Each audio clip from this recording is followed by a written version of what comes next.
Page 160. Activity 6. Taking Notes. Part 2.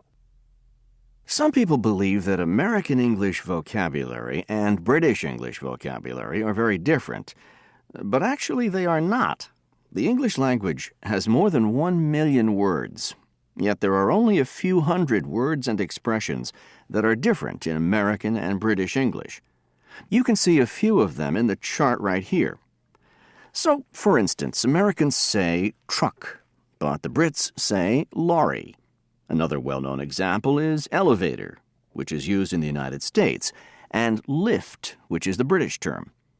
Now, although the number of vocabulary differences is small, funny misunderstandings can sometimes occur.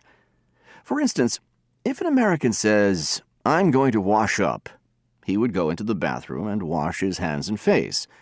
But a British person may be quite surprised to see him go to the bathroom because in England, to wash up means to wash the dishes.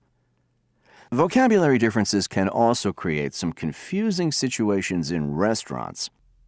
If an Englishman traveling in the United States enters a restaurant and orders bangers and mash, the American waiter would be totally confused. He wouldn't know that the man wanted sausage and mashed potatoes. Finally, let's talk a bit about grammar.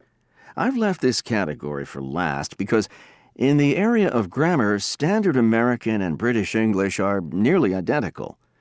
One common difference, however, involves the past participle of the verb get. For example, an American might ask, "Have you gotten your grade yet?"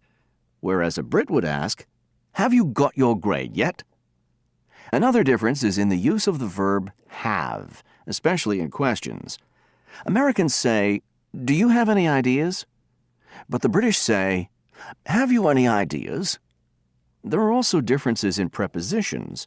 So, for instance, in the United States, it's correct to say that John is different from Mary.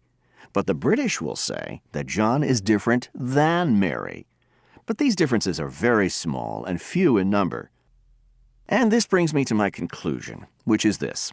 Standard British and Standard American English are so similar that most speakers of these two types will have no trouble understanding one another. American and British English are not two different languages. Rather, they are two dialects, two varieties of the same language, English.